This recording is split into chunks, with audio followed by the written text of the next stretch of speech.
Hi, I'm Lucas Mack. I'm a former TV reporter, a published author, TEDx speaker, musician, advertising agency owner, and management consultant. I'm also a former Christian preacher who dedicated 15 years of my life searching for truth and love. I've done a lot of work to heal, and I'm on a mission to see the hurting get healed and the healed go out and heal others, in order for all of us to experience the true love and light we desire. This podcast is me sharing my journey with you, so you don't feel alone in your journey. Welcome to the Golden Rule Revolution.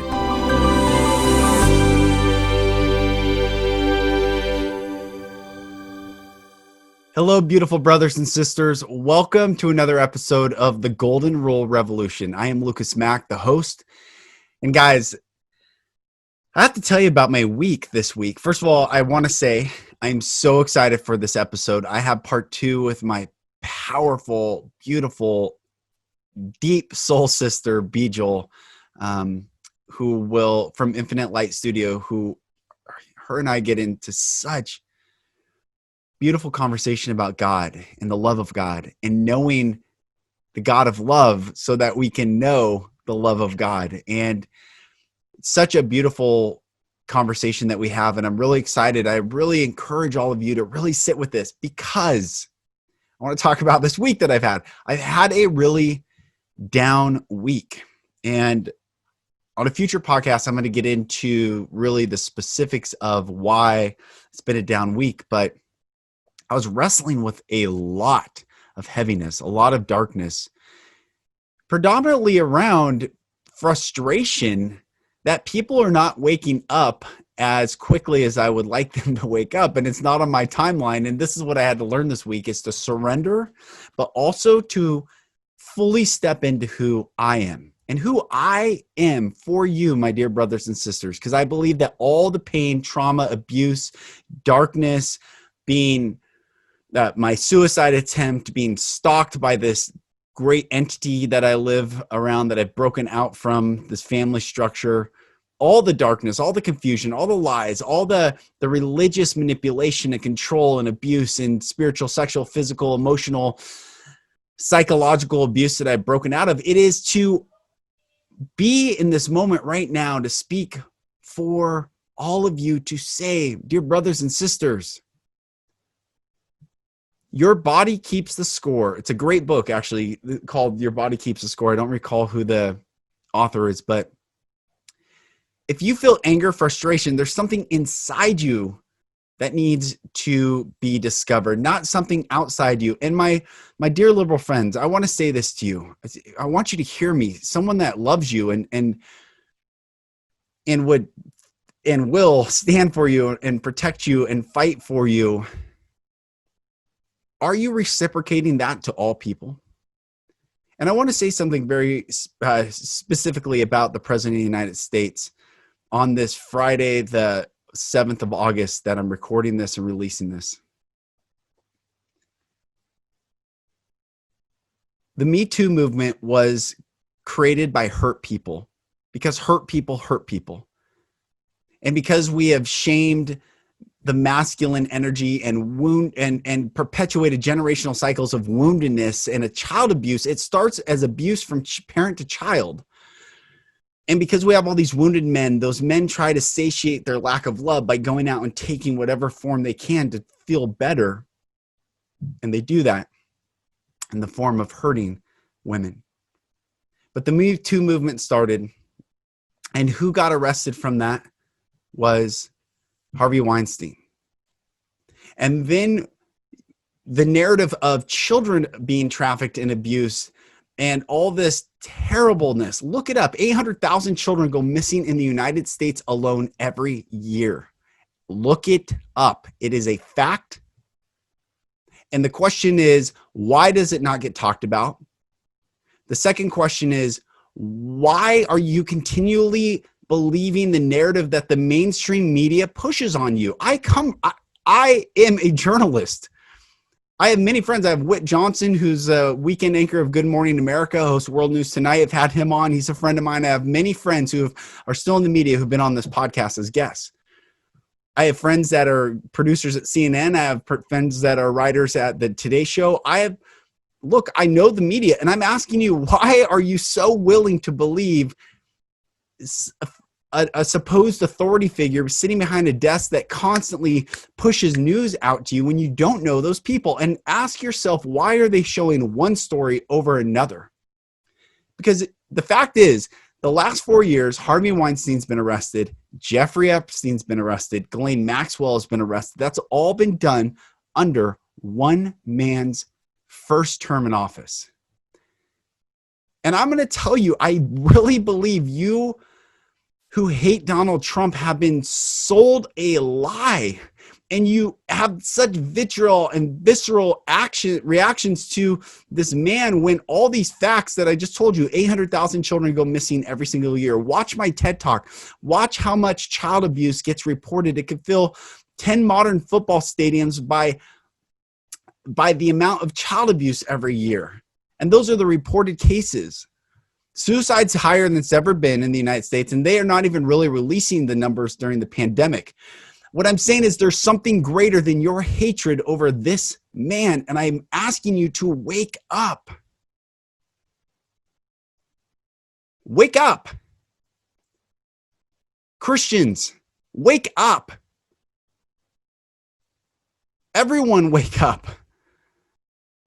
Stop trying to please man. Live in alignment with you and your source. I talked about it in an earlier podcast this week that God is a spirit, and those that worship him must worship him in spirit and truth. Don't worry about, well, what do they believe in? For the Christians, you're so hung up on Jesus being the only way, truth, and life to the Father. No man comes to the Father but by him, not through him. The King James Bible says by him, meaning to emulate him, to be alongside him as you go to you and the Father. You align. But the New Bible version said through, which made Jesus an idol, which makes it the great hang up and barrier. Wake up, brothers and sisters. There's way more to what's going on right now. And your fear is keeping you controlled in a system that does not benefit all mankind. If what you are willing to do to one, you're not willing to do to all, then please do not do to that one. Where we go one, we go all. How many more things do you have to have cognitive dissonance about one political candidate who says things? And let me tell you, I'm going to do a whole episode on Donald Trump here coming up, but I want you to sit back, detach from your visceral anger and reaction to this man. Bad people are getting arrested under this man.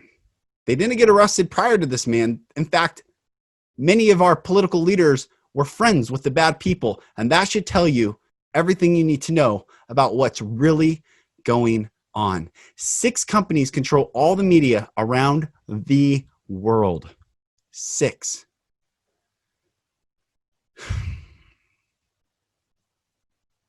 So I'm fired up on this. Also, this is part of what I was wrestling with this week. Also, that's why I'm excited for this conversation with my sweet sister Beejal, is to wake people up, to find the God of love so that you can find the love of God and get in alignment with you and God. And stop fitting into a system, be it religious, political, social, economic system, but break free. Be free, dear brothers and sisters. And to help you with that, here's my sister Beejal.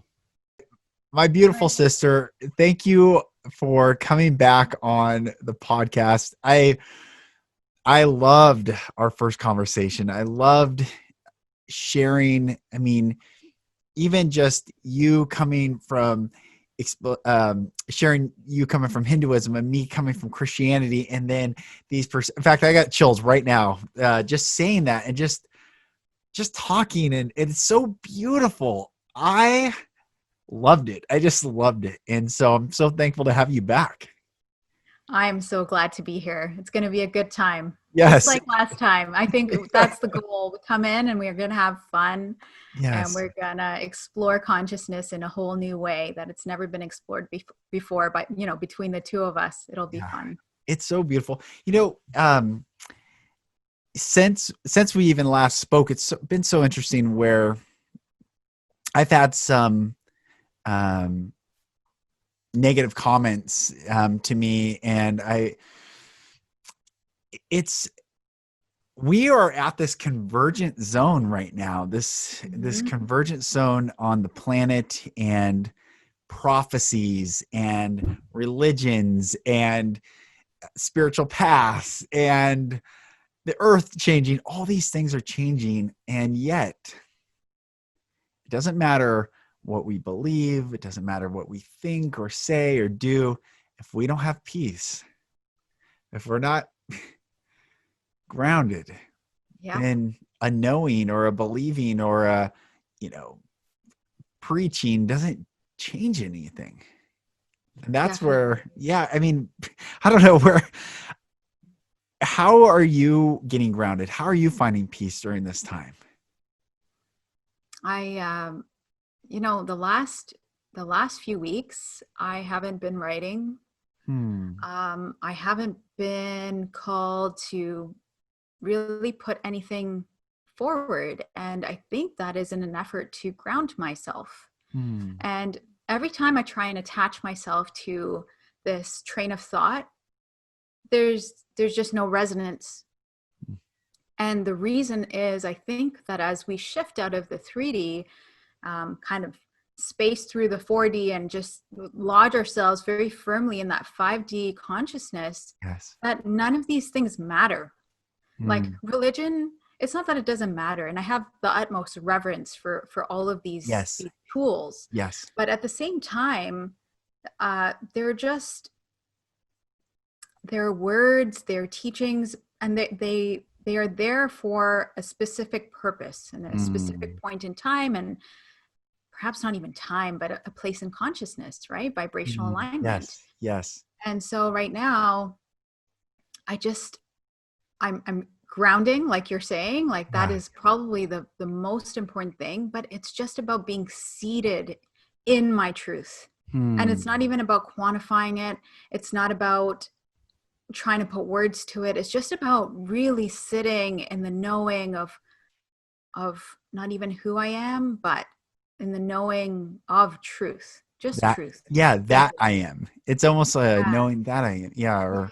And it's like a surrendering process, but there's nothing to surrender because you are just allowing yourself to be. And so I don't know, I feel like I came into this this episode a little unprepared because I didn't have 1,000 thoughts swirling in my mind and let's talk about this and I have this to share. I am just feeling so grounded and I'm just trying to do that work of being. It's so beautiful. I think where we're going to go, I feel this calling. I want to,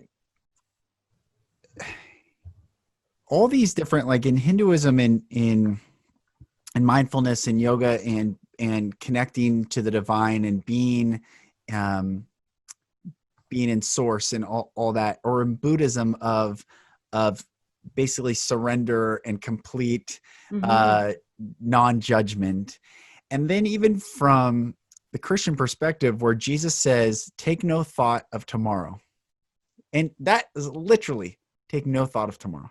Right. For tomorrow has enough worry of its own. Sufficient unto the day is the evil thereof, he says.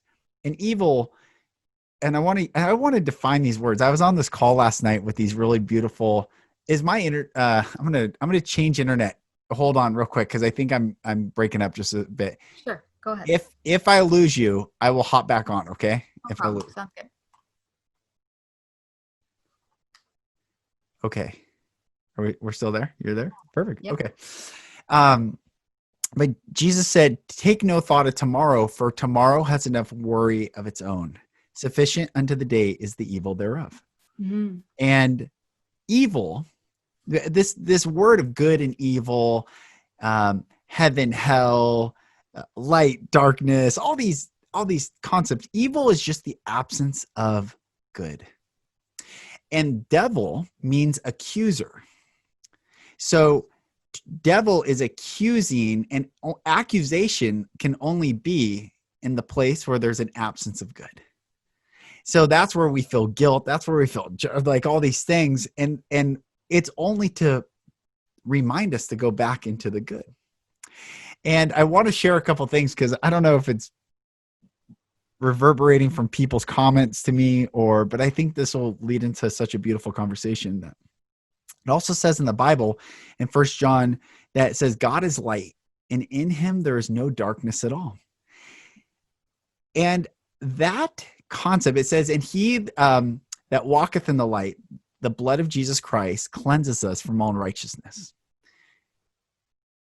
So our job as humans, not of just the Christian path, but just I look at that, is just walk in the light. Walk in the light, and all these other things will fade away. Be grounded in the good. Be grounded in love, and the fear fades away.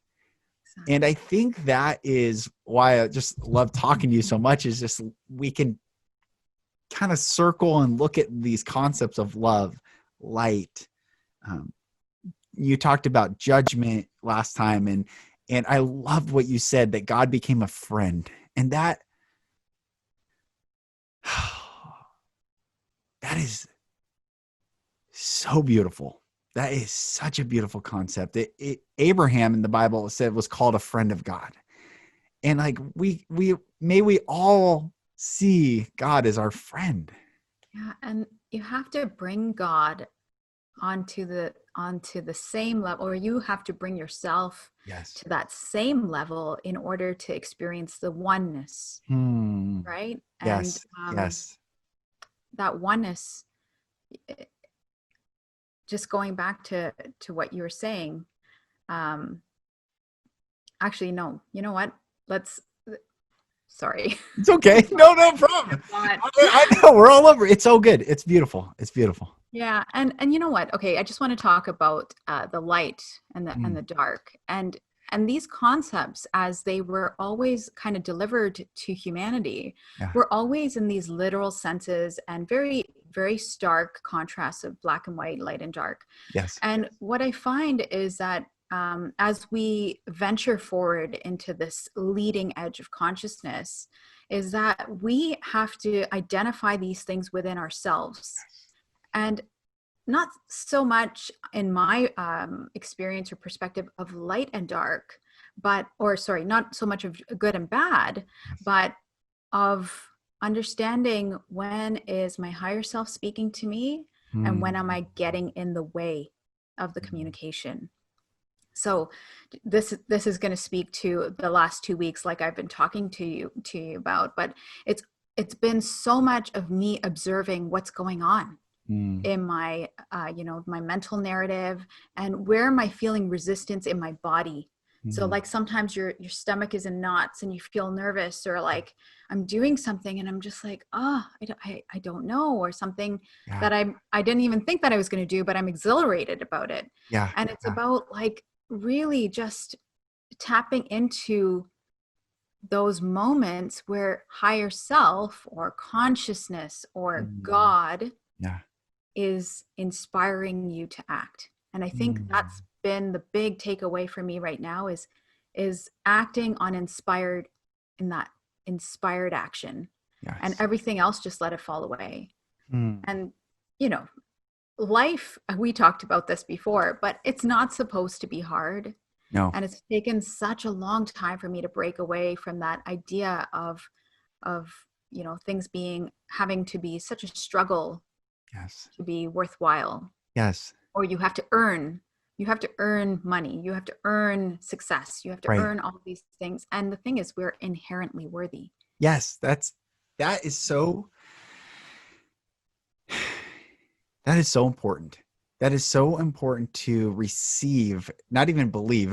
This is so interesting talking about, I've been thinking so much about belief and talked about belief a lot, but receive that narrative. It's like Jesus has this, he says, look at the lilies of the field. Look at them. If they are taken care of, how much more so will you be taken care of? But then we reject that and say, well, I got to do this and I got to be this and I have to believe these things. And if I just get these things in order and if I overcome these things, and it's like, no, receive that. What did you say? You said we're beautiful, or what you just said, something so beautiful. Like if we receive that, we're worthy. If we receive that, we're enough. If we receive Yes, we're that, inherently worthy. we're Like inherently you said. worthy. That is so beautiful. Yeah. And I was in meditation. I was sitting in my backyard, and I had my feet dipped in the kids' little pool. And I was just sitting there and just not even trying, I was just there, and it was so beautiful. But I Mm. had this message come to me, just kind of like your boundless surrender Yeah. moment. I Yes. love that, by the way. Mm. But it was, it wasn't a voice, it was a knowing, but it said the energy of a galaxy is focused to create a tree. And I was just looking at a tree, and I was becoming one with it, and Yeah. in my experience. Mm. And I was just admiring it and feeling it. And and it said, imagine the energy that was focused for the creation of your being. And I just, it's not to say that we are more energy than a tree, but the magnificence of a tree and Yes. the energetic composition of a tree. If you've ever taken a moment to be in nature, Yes. and I know you said you were in nature over the weekend, but Yes. when Yes. you take that moment and you're there, you are just humbled. You're Yes. humbled by the magnificence of what is out there, Yes. of that creation. And so in that moment, I thought to myself, why do I ever question? Why do I Mm. ever question my worthiness? Why do I Mm. question my path? Mm. Um, it sounds so silly when you think of it that way, right? Yeah. Like, Yeah. how could we question Right. what we are here to do and our ability to do it? I think the question is the ability to do it. We Mm. know without Right. a shadow of a doubt what we're here to do. Right. But Yes. it's those thoughts that creep in and say, there's somebody else doing it better. Yeah. Right. There's other people Right. who are doing this, You this, missed this, out. You're too late, or too yeah. late, Yes. or, and I think what I'm called to do now is, I just find that I've been talking in such ethereal concepts, which are very true and resonant to me. But Mhm. I'm thinking like I live in a world and a life that is constantly teaching me, where I'm receptive and an open container to receive everything that's being given to me, and also cycled back, right? Like Yes. I'm putting forth actions that are instigating events to occur where I can learn. And I'm just thinking like these conversations that we have, we kind of owe it to humanity and to the rising of consciousness to bring them back into that grounded space that you're Mm. talking about. And I think that's where the work lies now. So this is so good that I used to lead. I ran my own ministry for years. Mhm. I've done all sorts of different things. But I used to ask guys. I lead this men's Bible study, and I called it Men United, and we talked about what type of tree are you. And now, in the non biblical sense, I still leads men's retreats that are not any religious context, but healing for men to heal their trauma, be vulnerable, and express their deepest pain so that they can heal, receive love, reject fear, and all these things. I still ask them, what type of tree are you? Are you an oak tree?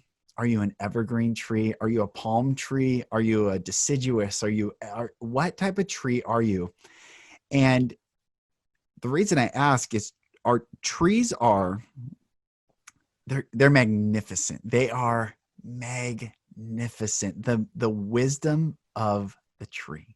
The Mhm. tree extends its arms out wide and receives the light, receives the sun, receives the wind, receives the rain, receives the cold and the heat, and it bends towards the light. The tree that doesn't bend towards the light dies. And you never see a tree brace itself with its branches. You would look at that and say, well, there's something wrong with that tree. Right. And it watches and it experiences and it gives and it takes, and there's just beyond. I am I laugh at myself sometimes because I become so I don't even know. I would call it woo One woo. with a tree. Yes, I become one with trees. I love it. And David wrote in Psalms, he said, "Blessed is the man that walketh not in the counsel of the ungodly, nor standeth in the way of sinners, nor sitteth in the seat of the scornful, but his delight is in the law of the Lord." And what's the law of the Lord? To love God, to love people. That's the law, to love. Yeah. So we delight in the love of God. And he shall be like a tree planted by the rivers of water that bringeth forth his fruit in his season, that whatsoever he doeth shall prosper. Yes. And I'm like, wow. Yes. Oh man, I want to be that tree. I want to be that tree. But this is the thing, right? Mm. Spirituality, I mean, once you dive in, it is so simple. And I Yes. think it's been packaged in this very abstract, hard to reach place. And what I'm not even trying, like what I'm learning is that it's just so simple. Yes. And the more that I let go, like, that tree that you're talking about, the tree, when it doesn't brace itself. Right. We had a tornado watch just a few days ago. Wow. And we had this storm come through. It whipped right through, like within 10 minutes, in and out. But it wreaked some havoc. The trees did embrace themselves, and whatever was meant to fall away fell away. Yes. In my backyard, we had a bunch of pieces of the branches and leaves, and I saw leaves like flying in the sky, in the air. But the tree didn't think, oh, let me shut down and like resist this. No, it was part of it, because I don't think I'm utilizing my mind again, but it's not about thinking, but it's about oneness. The tree doesn't say there's a storm and I'm separate from the storm. I'm one with the storm. Yes. The storm will cleanse me, and the storm will take what needs to go. Yes. And so that tree remains still firmly rooted in our backyard, and everything that was meant to go is gone. And it's probably stronger now because of the tension created the roots to grab into the ground and grow deeper and be. That's what's so beautiful. Exactly it. Yeah, it's simple. Like, we look around us, there is spirituality everywhere, and the laws of nature and the chemistry and the interaction and the communication of everything that exists around us is the learning, is where we need to look to find the answers that we seek within as well.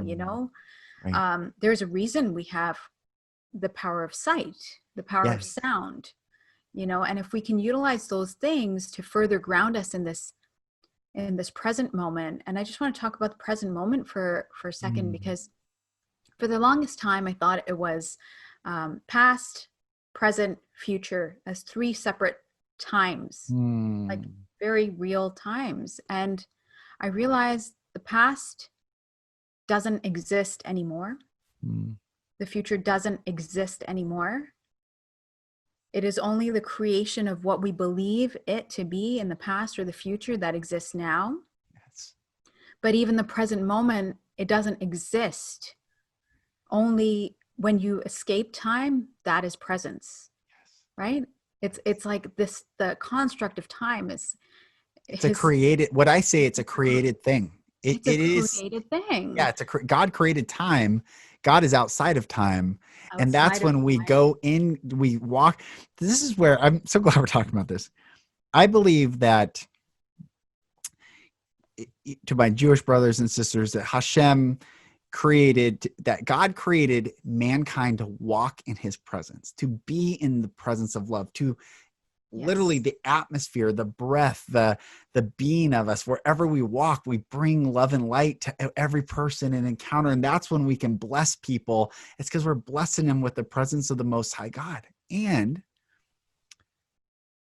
time, when we go into the presence of God, when we walk in that presence, there is no time. You can feel like, that's why Jesus says to his disciples after the Garden of Gethsemane, he says, could you not pray even 1 hour? Here, meaning he quantified time to them, because he was showing them, you are not walking in you have yet to truly understand there is no time in God. Yes. It just is. it's kind of like that boundless surrender. It's like beyond, I can see it, I can feel it, I understand it, and yet there's really no word. Maybe when we put words to it, we lose it. It diminishes Diminishes it. The expansive infiniteness of it. Hmm. And they, in so many religious texts, you will hear that the word of God says, the human mind cannot comprehend the vastness of what I am. Right. Or something along those lines. It's always that God and consciousness being such a mystery. Yes. But that's because the idea of God it can't be quantified in the mind as an idea, and it can't be quantified through language because our language is too limited to quantify that. Right. And which leads you then to seek as an experience, right? You Yes. seek experience. Yes. And only those that have had that experience will be able to share it in their own language. And that's why you have all these variances of these experiences, and people then try and, tabulate all this information. Yes. Yeah. And then they say, we're going to compare this. Yes. And we're going to say, oh, well, these are the similarities, and therefore this part is correct. And these are the differences and the variances. And so that is questionable. And it can't be done that way. The thing is that in non-duality, everything exists. Yes. And the reason everything exists is because truth is not it doesn't have a singular point of focus. Right. The truth, if you look at it peripherally, which is the way that God or consciousness looks at it, is a whole truth. But from the human perspective, we're looking at like 1 millionth, 1 billionth, like one, not even that, right? Right. Like it's such a minute fraction of a fraction of a fraction that we're able to see and experience, that when we relay that, you can't compare it across different perspectives. This is so, I can get choked up. It's first of all, I'm very thankful for you. Likewise. And people are, I feel,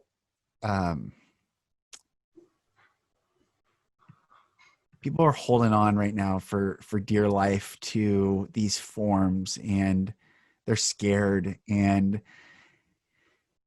I've seen during quarantine, really, religion of all forms and every of the 5 major religion just almost get eviscerated. It's like, and then there's this like last push of like this judgment and separation, and you better, and I have long ago lost respect for people that are against things. Yeah. But I gained beautiful respect for people who are for things. I don't want to hear what someone's against.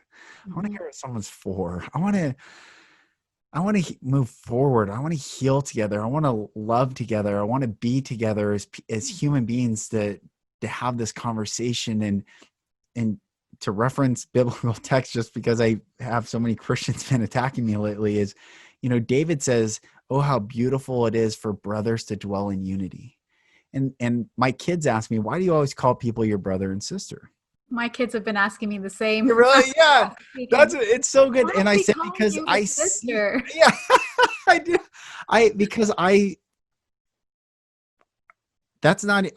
It's as natural to me as to feel like truly like you are my sister. Of course. Truly. I see every person. I saw this homeless guy. I went for a walk this morning, and I was like, "Brother." And he was kind of like not wanting to look. I said, "Brother." He looked up. I said, "Good morning." He's like, "Yes." Right. You're my brother too. We are so hungry just to be part of, just to be told we're okay. We're loved. We're loved. We're loved. And anything that tells us we're not loved, anything that tells us we're we're not beautiful and desired and wanted and sought after and pursued and supported. That's so good. Those things, they're fading away. We are loved, and God in his sovereignty, the most high creator, origin, being of all that is, beyond what our mind can conceive of, what is, before what is, and all that is, loves. Yes. And that's that love. I want to go back to what you said. People are holding on for dear life. And can we just deconstruct that? I mean, people, they, whenever we say they, people, that's an individual that is separate. Yes. Right? Yes. Separate. It's not unity consciousness. That is that idea of being cut off from the whole, so holding on for dear life. Yes. Yes. Because in that separateness, there's a desperation to reconnect. And that separateness that exists, people without that connection, it's not that without that connection, but who haven't opened themselves up to the connection in that moment, right, they will they will cling to identity. So we talk about identity, we talk about belief, and within the belief and identity structure, which are one and the same. Yeah. So as soon as you have a belief, that is who you believe you are, right? And belief stems from religion, it stems from cultural upbringing, the media. Yeah. The media is creating a massive belief structure that is actually surpassing religion. It is bigger and stronger than all of these other constructs that we've seen. And that's the danger of it. Yes. But people are rooting themselves so strongly in this individual belief of themselves that creates further division and separateness. So holding on for dear life, if you take kind of a, just calibrate with that vibration, it is desperate. Oh, yeah. It's terrible. It is fear-based. Yes. And I don't feel, any sort of freedom in that. Right. And so when people are holding on for dear life, they are so devoid of that love. Yes. And that I just want to say about that love is not for the individual. Love is who you are. It's the unconditional experience of being everything. It's the unconditional experience of knowing that you are one with everything. Yes. So when I can see a tree and if I have a moment later, I'd like to read something I wrote maybe at the end of this, but it was in that meditation that I referenced earlier, I experienced, rather than my breath going in and out of my body, I experienced what it felt like for that same oxygen and the chemical reaction going between the tree and the air and myself. And it wasn't in and out. It now became this multifaceted movement of energy. Wow. That's so cool. And so you start to realize that you are not separate. Right. So anything that you think of in the separateness of your identity is faulty to begin with. Yes. So your foundation sucks, basically. Yes. And even there's a verse that says, perfect love casteth out all fear. And that's why I use light and darkness and fear and love as synonyms, or, love and light are synonyms, darkness and fear are synonyms. So darkness exists in the absence of light. It is not a counterforce to light, just as fear exists in the absence of love. It is not a counterforce to love. So when perfect love casts out all fear, perfect love, which is unconditional love with no conditions to it, casts out all fear. When we go back into the presence of love and realize I could recite every religious text, I could fast, I could feed the homeless, I could starve myself. I literally could never watch any media again. I could be in the woods. And yet, without love, it does not Doesn't matter. matter. It doesn't matter. And people are so concerned about going to heaven more than they are concerned about creating heaven on earth and taking the authority on earth to create love for people who have never, ever, ever experienced love. And I'm talking as someone who has stood on pulpits and preached the love of God while I was still hurting. And it was like to prove a knowing versus a, man, if I could do it over again, I would just say, let's just all hug. Let's just thank God for breathing. Let's just thank God that you are here now, and the pain of the past and the pain that is residing doesn't have any more authority. And if you want it to go, we can invite love in, and it can go. Yeah. But it's only through the conduit of that experience that you came to this truth. You know, so often our lives present us with situations and circumstances where we feel such disalignment. And you keep going there expecting a different reaction. And then you start deconstructing your identity, your belief, your entire mind structure. And all of that falls away. And when you stop casing everything, even the teachings of religious texts, in what your mind perceives it to be, you can allow it to breathe and be whatever it needs to be. So, I mean, just between brother and sister here, you know, there are people on the receiving end, right, of your sermon that would have received it through their own lens, and perhaps very pinnacle and pivotal for them in that moment. So I spent so much time thinking of what ifs in my life, and I realized that if I do that, then I can't honor what it is that I've created. That's right. Part of my creation. Yes, that's right. It's perfect, right? You know, I have this vision. I've had this for a very long time. And I somewhere deep down really believe it's going to happen. I've always had these visions. For instance, I'll give you this one story. It was after my suicide attempt. I'll back up. When I was 17 years old, I was at church, and I was in the balcony, and everyone was singing this worship song. And I don't remember the song, but I do remember it was very beautiful. And we were singing, and all of a sudden my voice, I was singing the same level, volume level that I was, but then all of a sudden I couldn't hear it. It became softer, and the whole church became very loud, and then it switched and they became softer and my voice became very loud. And all of a sudden I heard God speak to me and say, someday you're going to lead my people into my presence. And I was like, this is the very first time I ever heard God speak to me. And I was like, what? Like, what is this? And I told my mom, and she's like, wow, that's really cool. And I'm like, it jolted me. It was like, I had some experience that was beyond a conscious thought. I couldn't think what I experienced. Literally, the audio changed. And then when I attempted suicide at the age of 20,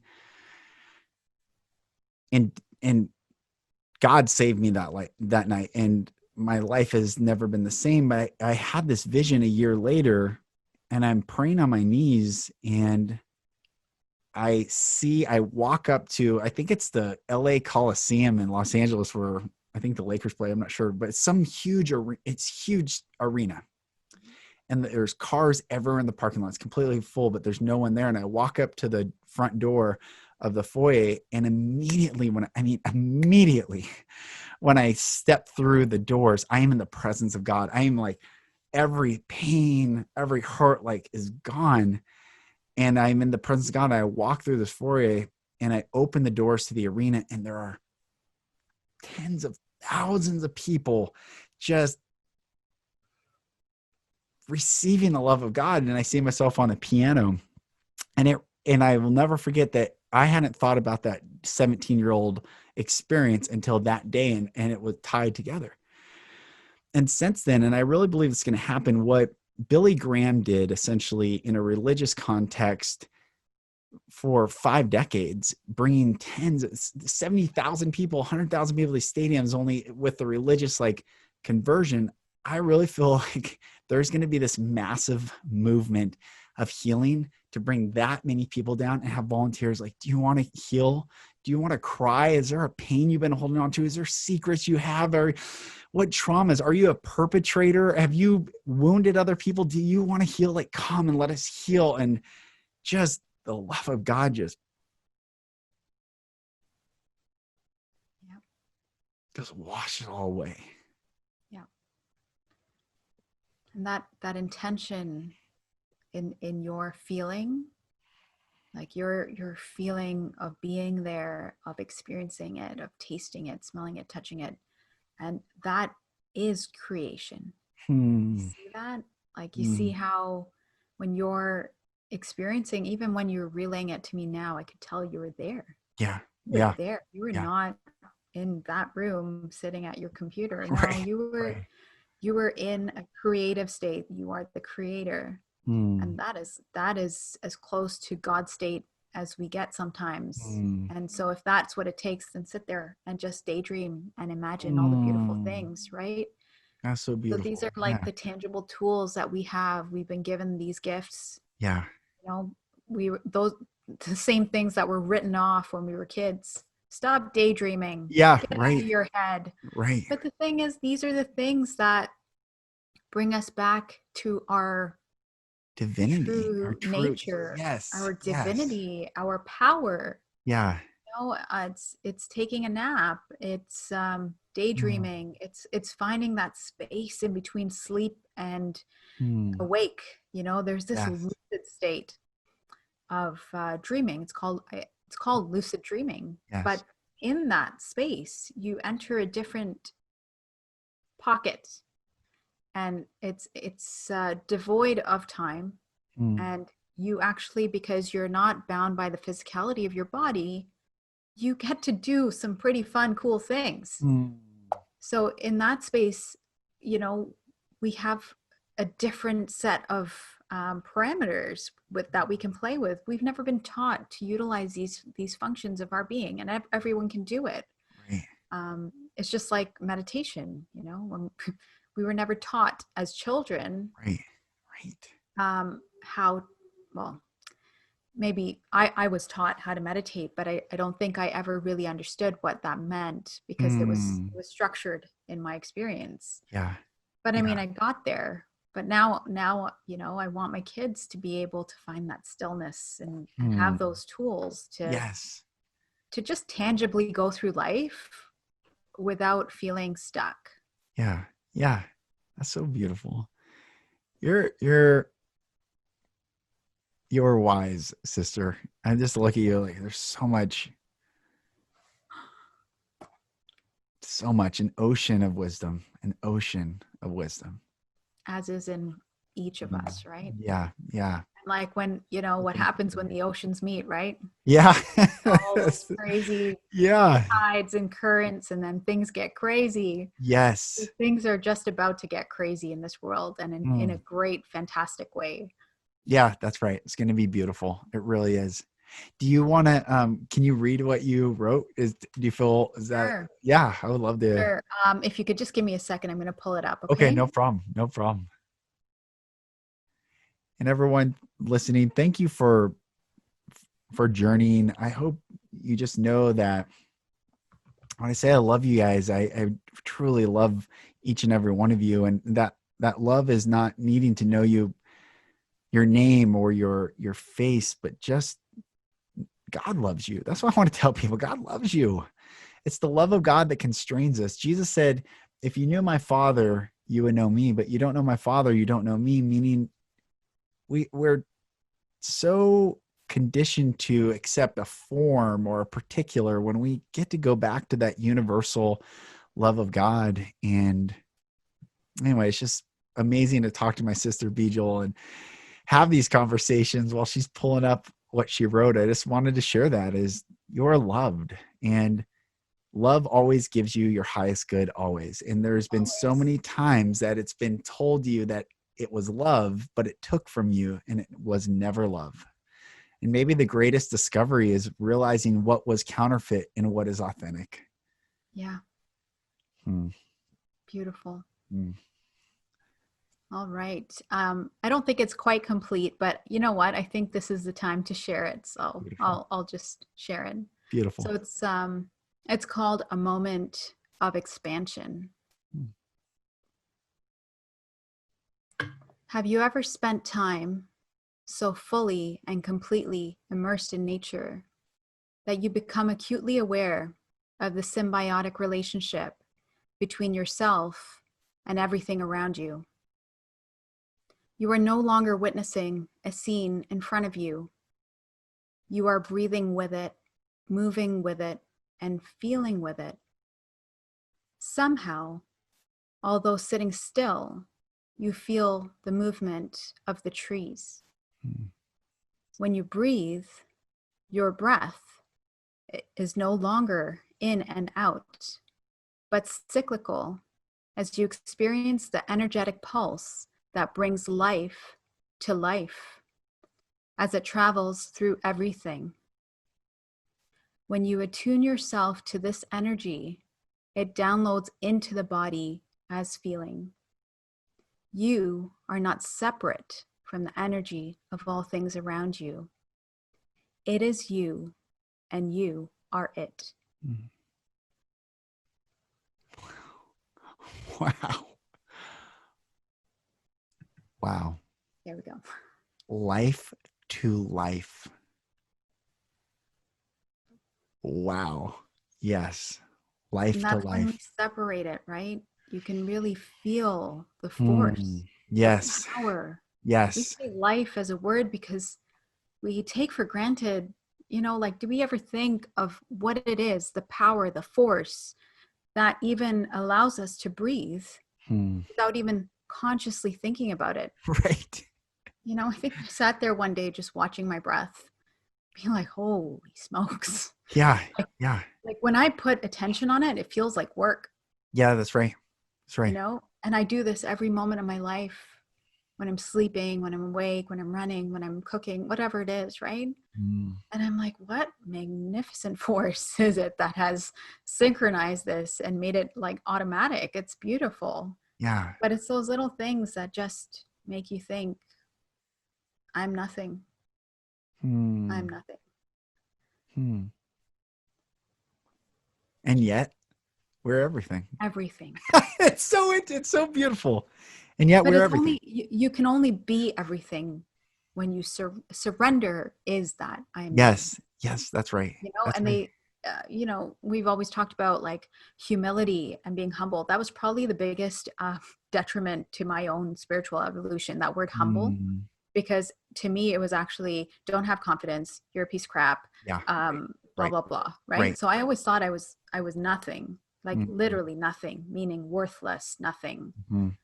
But then, um, as my life progressed and I started healing, you Yes. know Yes. there's a time where that word healing is all you can hold on to. Yes. That's right. That's When right. you're in a dark place, in a hard place, you say, I'm healing, and Hmm. you will your wholeness into being. Yes. That's what healing is, right? It's the will, your own Hmm. will to become everything you are. And I had to like really tear down those ideas of, to be humble. That doesn't mean I don't think I am worthy. And Right. to take it even further, I am magnificent. Yes. I Yes. have so much to offer. I am Yes. here for a purpose. Yes. I am here to do great things that no one else can do, That's right. as is every other Yes. Being. Yes. being, Yes. Yes. right? And in that oneness, when we see each other all playing a different part, and without the other we could not be playing this massive, incredible, beautiful symphony. Yes. We're all different pieces. Like, You know how powerful a small triangle is in a symphony, and you just hear it going ding, ding, like Right. nothing is inconsequential. Nothing is insignificant. It's Right. all very, very important.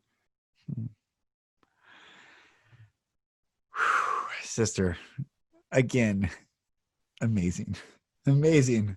I feel like I need to take a nap after this. Is so beautiful. It's so beautiful. This is. It's Thank you. incredible. I'm having such a great time, like I Thank said. you. Thank you.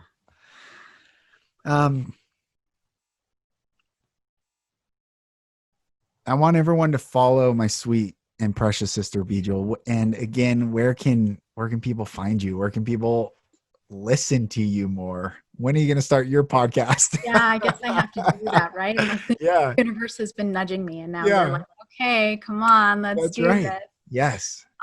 So yeah, that will come. That will come. The podcast will come. Beautiful. Right now, you can follow me on Instagram at Infinite Light Studio. And there you will find just little snippets of truth that I come across along my journey.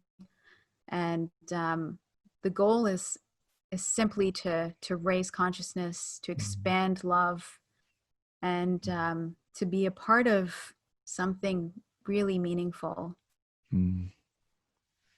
Beautiful. Sis, I love you. Thank you. I bless you. You're incredible. Your family, your husband, your children, your home. I bless it all. Thank you so much, Lucas. And I wish you the same. So much love, abundance, light, and love to you too. Thank you, sis. Again, Beejal, thank you so much. I love you so much. So much. I'm so thankful for you.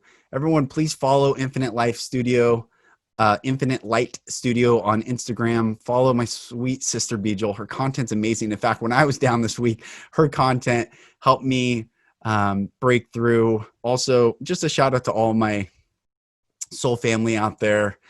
Michael from Our Everyday Lives, Lawrence from Spiritual Oneness, Aloise from Dharma Life Podcast, Champ from 5D Awakening Consciousness.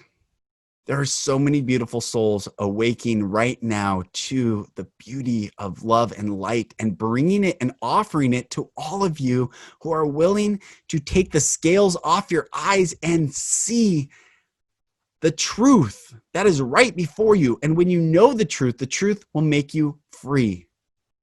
It doesn't set you free, it makes you free. It's not passive, it's active, it's intentional.